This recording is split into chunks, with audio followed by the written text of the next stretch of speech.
오늘 말씀은요, 마가복음 14장 12절에서 21절입니다. 신약 성경 79면입니다. 마가복음 14장 12절로 21절의 말씀 찾으신 후에 한 절씩 교독하겠습니다. 네, 이제 12절부터 21절까지 교독합니다. 무교절의 첫날 곧 유월절 양 잡는 날에 제자들이 예수께 여짜오되 우리가 어디로 가서 선생님께서 유월절 음식을 잡수시게 준비하기를 원하시나이까 하며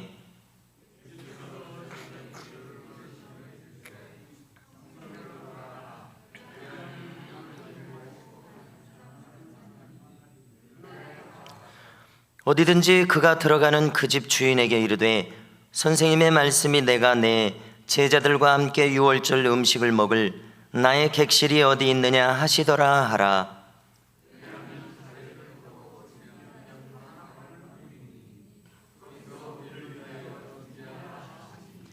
제자들이 나가 성내로 들어가서 예수께서 하시던 말씀대로 만나 유월절 음식을 준비하니라. 다 앉아 먹을 때에 예수께서 이르시되 내가 진실로 너희에게 이르노니 너희 중에 한 사람 곧 나와 함께 먹는 자가 나를 팔리라 하신대.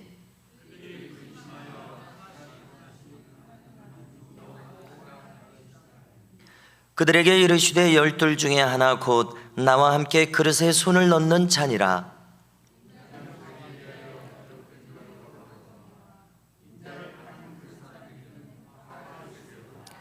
그 사람은 차라리 나지 아니하였더라면 자기에게 좋을 뻔하였느니라 하시니라. 아멘. 예, 주님께서는 성목요일 날 저녁에 제자들과 함께 유월절 만찬을 잡수셨습니다. 그리고 이 유월절 만찬을 드시는 중에 우리가 영원토록 행하라고 하신 성만찬을 제정하셨습니다. 그러므로 이 유월절 만찬이 곧 성만찬인 것을 알 수가 있습니다.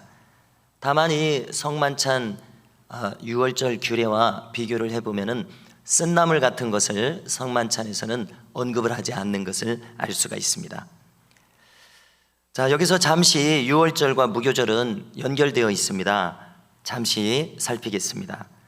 자, 유대력으로 1월 14일입니다. 그러니까 우리 달력으로는 3월이나 4월입니다. 우리가 유월절을 꼭 부활절이라고 생각하면 되니까요, 시간적으로요. 그래서 1월 14일에 유월절 식사를 그 저녁에 하라고 되어 있습니다. 그리고 유월절 식사를 한 다음에 그 다음 일주일은 무교절로 지켜라 이렇게 되어 있습니다. 그래서 1월 14일부터 1월 21일까지 무교절입니다. 무교절이란 말 그대로 누룩이 없는 떡을 먹는 절기입니다. 그래서 이 무교절에는 떡만 무교병을 만드는 것이 아니라 집안의 모든 더러운 것들을 청소하는 겁니다. 그래서 모든 곰팡이와 먼지를 제거하는 절기가 이 무교절입니다. 그러니까 1년에 한 번 일주일 동안 무교절을 지내기 위해서 대청소를 하는 그런 의미가 있습니다. 그리고 이것의 신앙적 의미, 영적 의미는 마음을 정결하게 하라는 것입니다. 마음에 더러운 것이 없는 무교병과 같은 그런 사람이 되라, 이런 의미입니다. 그런데 우리가 잘 아시는 것처럼 유대인의 하루는 어떻게 시작합니까? 저녁부터 그 다음날 똑같은 그 저녁 시간, 그것이 유대인의 하루입니다. 그런데 우리 한국인과 같은 우리의 문화에서 익숙한 시간으로는 어떻게 따지게 됩니까? 그 앞날 저녁 시간은 이렇게 떼어내고 그 다음날 이 하루, 온전한 하루로 우리는 간주하고 있는 것이죠. 그래서 유대력과 이런 차이가 있습니다. 그러므로 이제 우리가 따지는 시간과 약간의 차이가 있는 것이 무엇이냐면요, 유대력으로 1월 14일 저녁에 유월절 식사를 하지만 우리는 그날을 유월절이라고 생각하지 못하게 되고 그 다음날 동이 튼 하루, 낮 시간, 이것을 유월절이라고 단순하게 생각하게 된다는 것입니다. 그래서 우리가 이제 기독교 신앙으로 이 고난주간을 셈할 때 어떻게 하게 됩니까? 목요일 날 저녁이 지금 유월절 만찬을 하신 날 저녁이란 말입니다. 그런데 이날을 우리가 성목요일이라고 부르게 되면서 이날은 무슨 일이 있습니까? 이렇게 성만찬이 있고 세족식을 하신 날 저녁입니다. 성목요일. 그리고 이제 이튿날 그 간밤에 겟세마네 동산에서 잡히시고 그 다음에 새벽에 대제사장에게 끌려가서 신문 받으시고 빌라도에게 신문 받으시고 판결 받으시고 그것이 새벽과 아침에 있지 않습니까? 그래서 이 금요일 하루 종일 9시부터 오후 3시까지 십자가에 못 박히셨습니다. 그래서 운명하셨습니다. 그래서 이 금요일을 주님께서 유월절 어린 양의 희생제물로 드려지신 날로 생각해서 우리는 성금요일이다 이렇게 나눠서 생각하게 됩니다. 그래서 주님을 기준으로 봤을 때는 전체적으로는 성목요일과 성금요일에 걸쳐서 유월절 어린 양으로 희생제물로 드려지셨다고 우리가 이렇게 단순하게 정리할 수가 있습니다. 성만찬이 어떻게 이루어졌다 하는 이 사실들에 대해서는 우리가 익숙하게 알고 있습니다. 그러므로 오늘 내용에서 벌어지는 이 일들의 의미를 두어 가지 살펴보려고 합니다. 자, 첫 번째로 제자들이 주님께 여쭙습니다. 유월절이 됐으니까요. 이 당일이 유월절 저녁인 거죠. 12절에서 뭐라고 합니까? 중간에 보니까 뭐라고 여쭙습니까? 우리가 어디로 가서 선생님께서 유월절 음식을 잡수시게 준비하기를 원하시나이까? 이렇게 제자들이 물었습니다. 자, 12명이나 되는 많은 제자들과 함께 유월절 만찬을 드실 적지 않은 공간이 준비되어야 했습니다. 그래서 주님께서는 제자들 둘을 보내셨습니다. 누가복음에서는 이 두 사람이 베드로와 요한이라고 똑똑하게 밝혀줍니다. 여기서는 안 밝혀줬습니다. 이 마가복음에서는요. 자, 여기서 함께 나누고자 하는 주제는 선생님이라고 하는 호칭을 하지 않았습니까? 그걸 주목하고자 합니다. 그래서 제가 이 방금 12절을 헬라어를 찾아보니까 또 선생님이라고 되어 있지는 않더라고요. 그저 우리가 대화할 때 상대방을 당신이라고 하지 않습니까? 그러니까 예수님 보고 주님께서 이렇게 예수님 당신께서 이런 호칭밖에 없어요. 선생님이라고는 안 돼 있어요. 헬라어를 보니까요. 그런데 이제 바로 밑에 절 14절 중간을 보니까 그 동네로 가서 지금 물을 짊어지고 가는 사람을 만나지 않았습니까? 그 사람이 어디로 가는지 그 집 찾아가서 유월절 이 방을 알아봐라 이렇게 하셨었지 않습니까? 그러니까 이제 그 사람 알아듣기 쉬우라고 우리 선생님이 이렇게 공간을 찾는다 이런 얘기를 하는 거죠. 그래서 상대방 알아듣기 쉬우라고 선생님이라고 부르고 있을 뿐입니다. 그래서 이제 여기 14절에서는 헬라어로 디다스칼로스라고 썼습니다. 그래서 우리말 그대로 선생님, 가르치는 사람 이 뜻을 가진 말이 그 말입니다. 그 말을 썼습니다. 그리고 우리가 복음서 다른 곳에서는 랍비라는 말을 많이 쓴 것을 기억하고 있습니다. 그러니까 헬라어로는 랍비라고 하거나 디다스칼로스 이렇게 이제 말한 겁니다. 12절에서는 그렇게 하지는 않았습니다. 그런데 이제 신약 성경 전체적으로 복음서에서 예수님을 랍비, 선생님이라고 부른 때가 많기 때문에 선생님이라고 부른 것에 대해서 한번 생각해 보려고 하는 겁니다. 자, 우리가 주목할 것은 무엇이냐면요, 여기서는 지금 선생님이라고 부르고 있지만은 신약 성경 전체에서 한 사건을 기준점으로 해서 그 다음부터는 결코 제자들이 예수님을 선생님이라고 부르지 않습니다. 뭐라고 부릅니까? 그 다음에는 주님이라고 부릅니다. 그러면 그 기준이 되는 사건은 무엇이라고 제가 생각을 하냐면요, 성경은 뭐라고 딱 얘기 안 해줘요. 우리가 해석해야 됩니다. 저는 뭐라고 해석하냐면은 성령 강림 사건이다 이렇게 해석을 하게 됩니다. 조금 더 넓게 이야기하자면은 주님이 이제 십자가 지시죠, 부활하십니다, 40일 후에 승천하십니다, 그리고 성령 강림이 임하십니다. 이런 쭉 이어지는 이 일련의 사건들을 지나고 났을 때 제자들은 확실하게 이제 더 이상 선생님이라고 하지 않습니다. 주님이라고 합니다. 그리고 조금 더 자세하게 살핀다면은 십자가를 지시고 부활을 하셨을 때, 부활을 경험했을 때만 해도 그들은 주님이라고 시원하게 하지 않습니다. 왜 그렇게 하지 않았을까요? 확신이 없으니까요. 주님이라고 해야 되겠다는 확신이 없으니까 그렇습니다. 누구나 다 자기 마음에 확증이 되어야 어떤 발언이고 하기 때문에 그렇습니다. 예수님 보고 선생님이라고 하든지 주님이라고 하든지 자기 마음에 확증이 오는 대로 부르게 되어 있습니다. 그렇지 않습니까? 우리가 상대방을 무엇이라고 호칭할 때에 상대방에 대한 나의 태도와 마음가짐이 거기 담겨져 있습니다. 예를 들면은 옆집 아저씨와 우리 아저씨와 아버지, 하늘과 땅 차이에 그 존경심이 거기 차이가 있습니다. 그렇지 않습니까? 또 여기 이 선생님과 주님도 그 존경심의 차이는 하늘과 땅 차이입니다. 왜 그런가 하면은요, 선생님이라는 말에도 나의 존경심이 담겨져 있습니다. 그러나 주님이라는 말의 무게감에는 비할 바가 아닙니다. 주님이라는 말에는 당신은 나의 주님이시고 나는 종입니다, 이 말이 있는 것 아닙니까? 그러니까 선생님도 상당히 존경하는 말이지만 주님이라는 말만큼 존경심이 거기 들어가 있지가 않아요. 그래서 우리가 주님이라고 부를 때 어떤 의미가 있는 겁니까? 내가 그분께 종으로서 소속되어 있다, 속해 있다. 그래서 완전한 그 주인과 종의 이 신분의 격차가 완전한 차이가 있습니다. 대등할 수가 없는 것이죠. 아주 강렬한 의미인 것을 알 수 있습니다. 우리가 신앙생활하면서 주님이 입에 올라 있어서 그렇지 아주 강한 의미라는 것을 알 수 있어요. 그래서 참 신자는 주님이라는 말이 스스럼 없이 나옵니다. 그러나 전혀 믿지 않는 사람 입에서는 이 말이 나올 수가 없는 말이죠. 진심을 담아서 나올 수 없는 말이죠. 또 우리는 하나님을 아버지라고 스스럼 없이 부릅니다. 그러나 마음의 진정성이 없이는 이 세상 사람들이 하나님을 아버지라고 부를 수가 없어요. 그냥 어떤 위기에 닥쳤을 때 스님조차도 아이고 하나님 아버지 이렇게 외마디 비명을 지를 때 그때 큰 의미를 담고 하지는 않을 것 같습니다.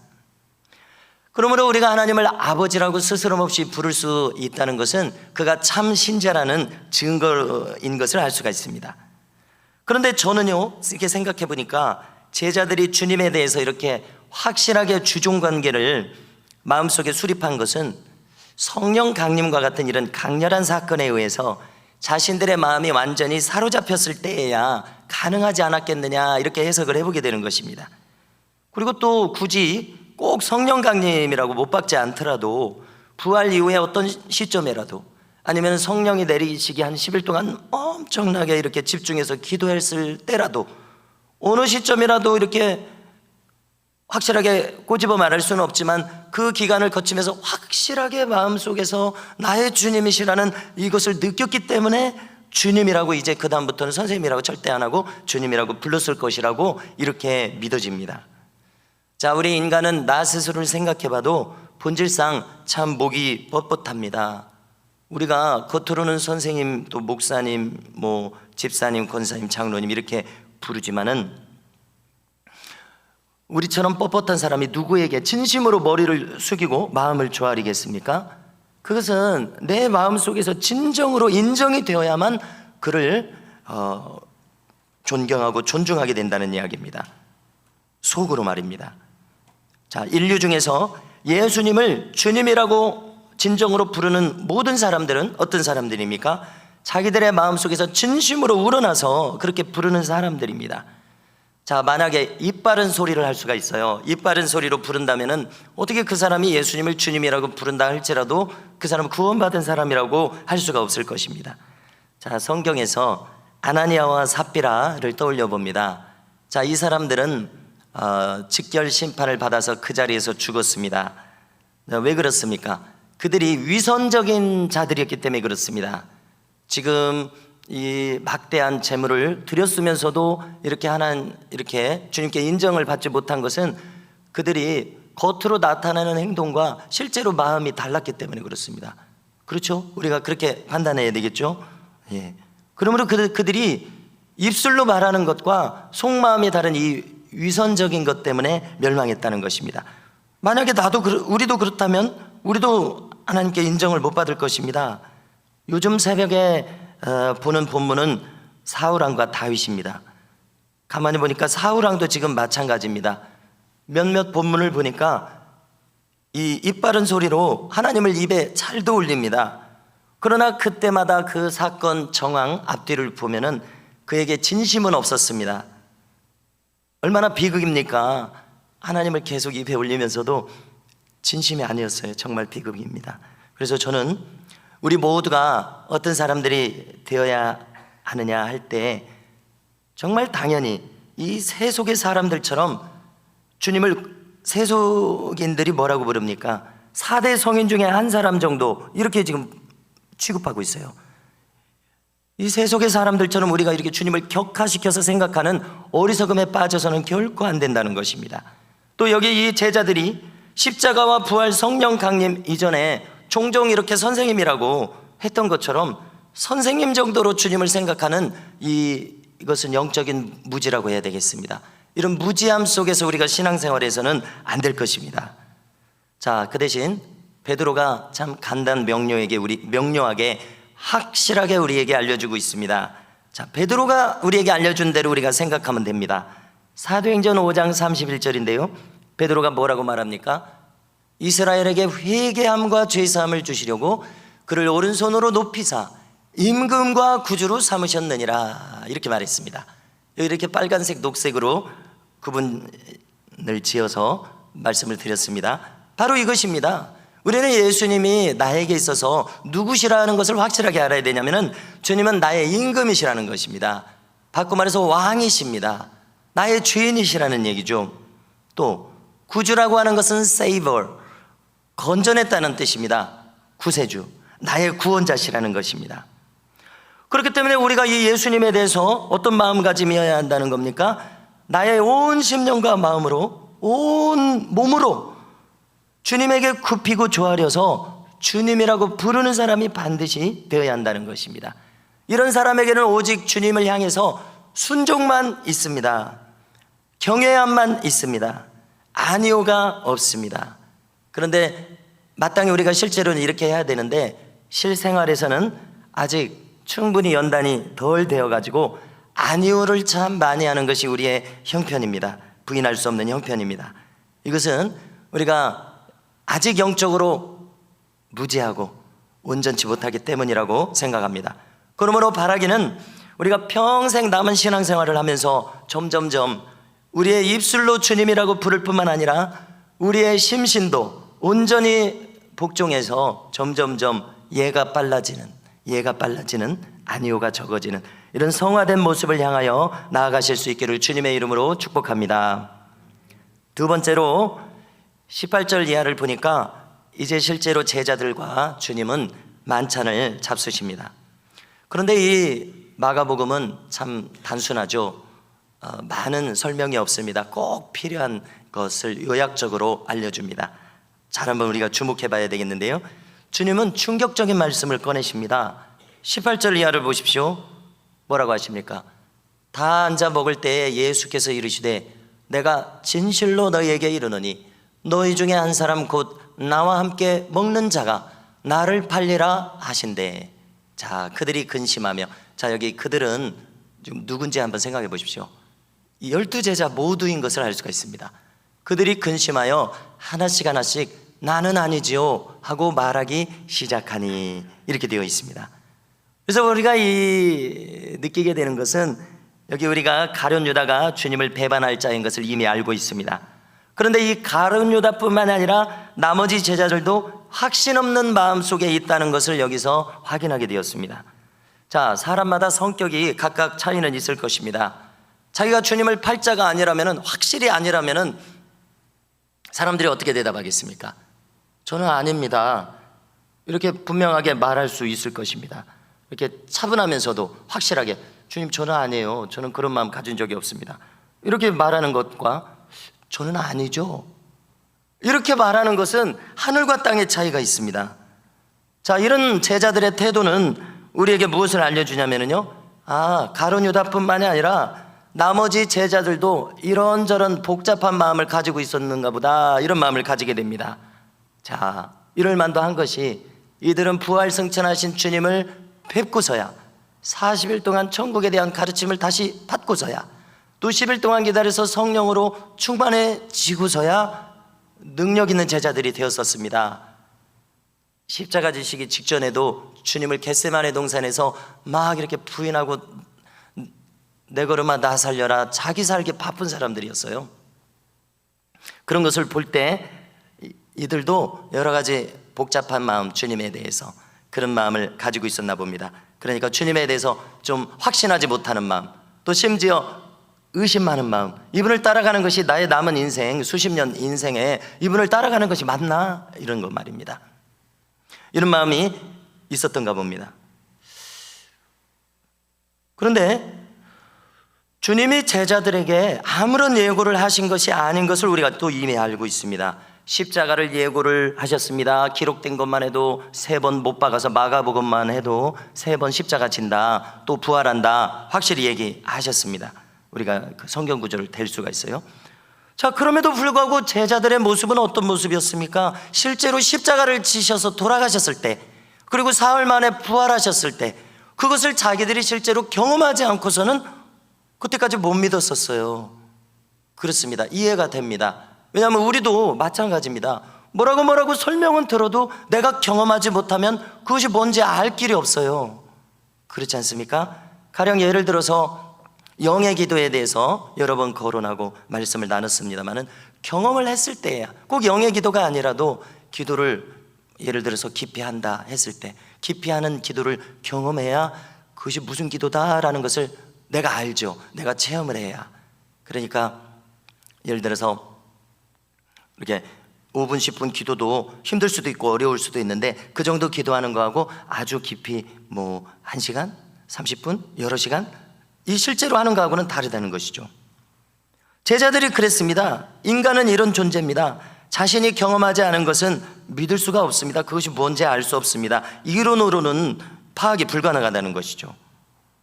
자, 그러므로 저는 이 제자들을 두고 볼 때 이 제자들이, 12제자들이 또는 이 120명의 제자들이 주님에게 확실히 사로잡힌 것은 성령 강림의 역사와 같은 이런 강렬한 경험이 없이는 불가능하지 않았겠나, 이렇게 그 시작점에 다른 시작점을 추측하기가 어려워요. 어떻게 생각하십니까?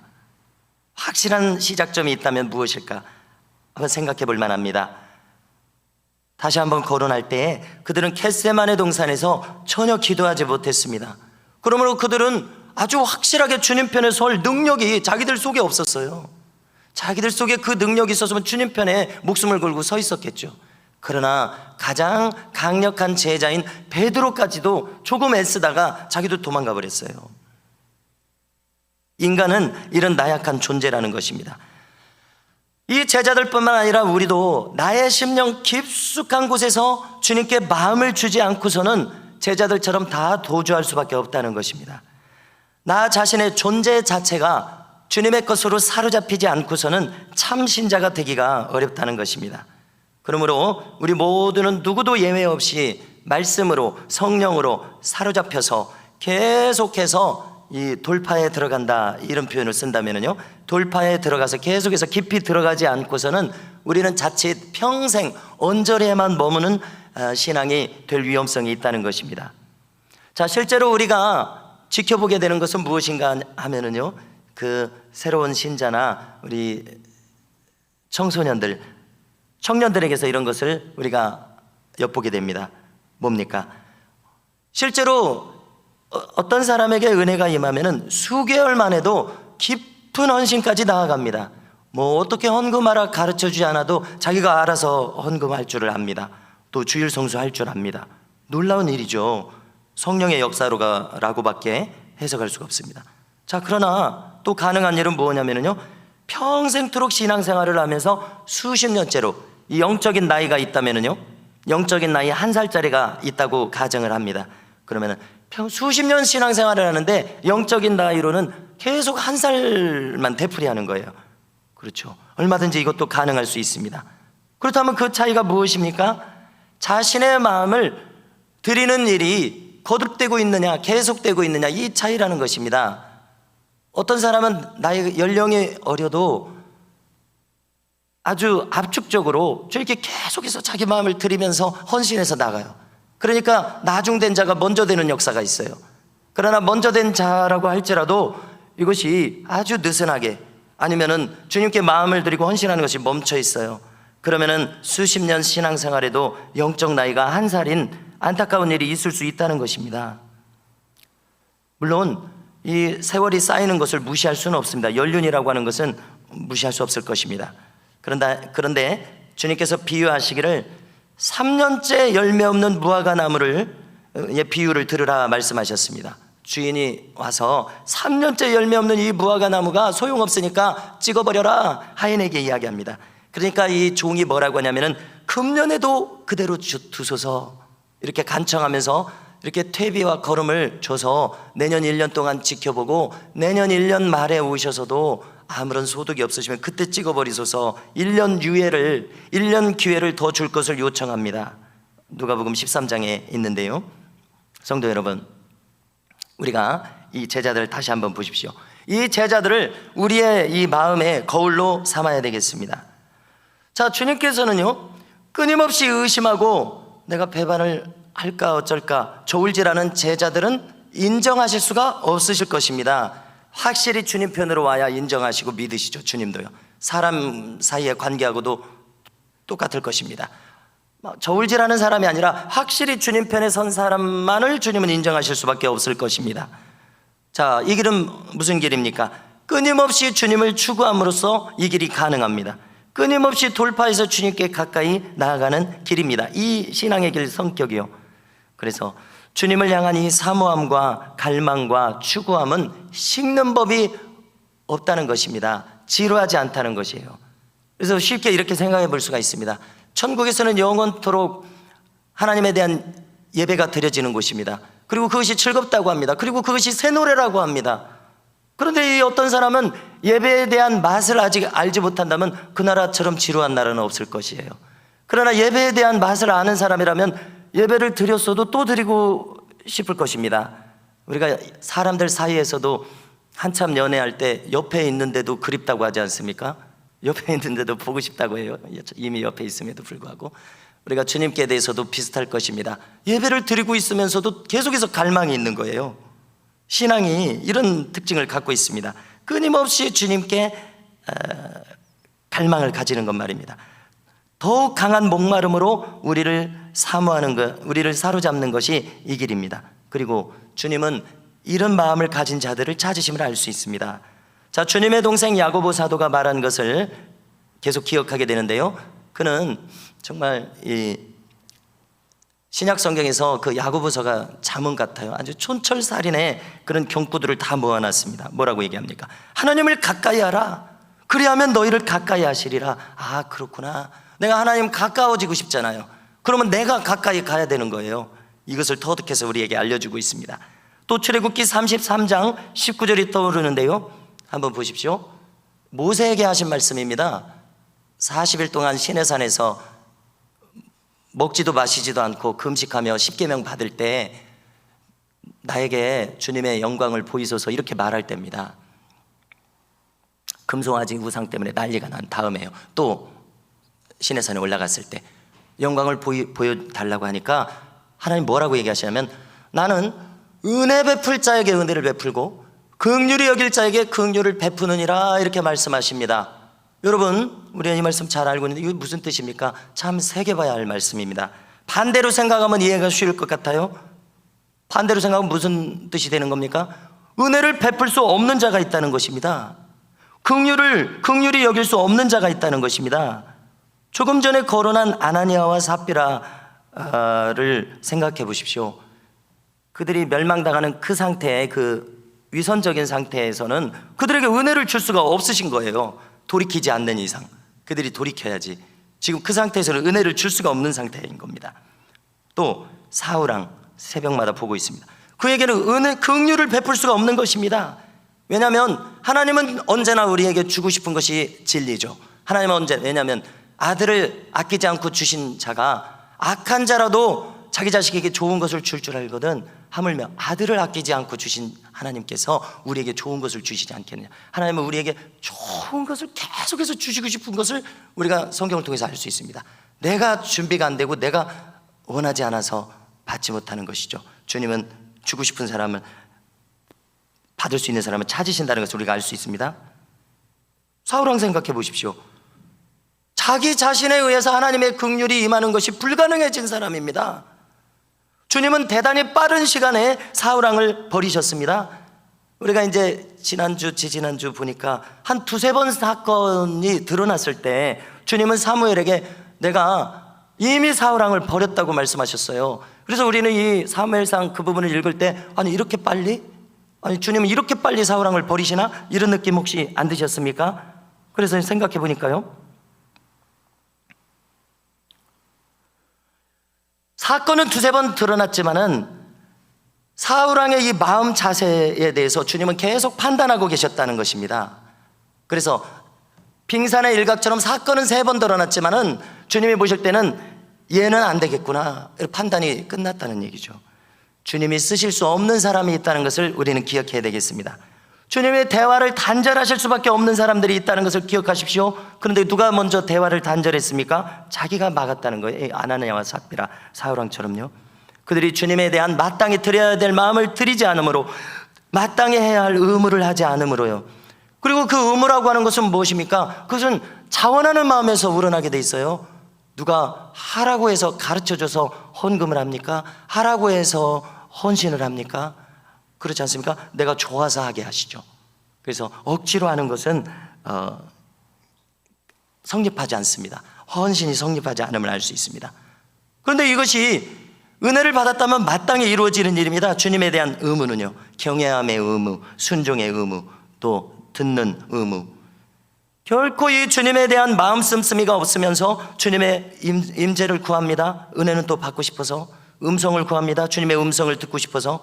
그러나 이미 자기가 대화를 단절시켰다는 것을 깨달아야 한다는 것입니다. 자기가 먼저, 주님이, 우리가 사울왕을 보면 내가 이미 그를 버렸노라, 그를 왕으로 세운 것을 후회하노라, 주님의 감정에 얼마나 큰 상처를 받으셨는지를 알 수가 있습니다.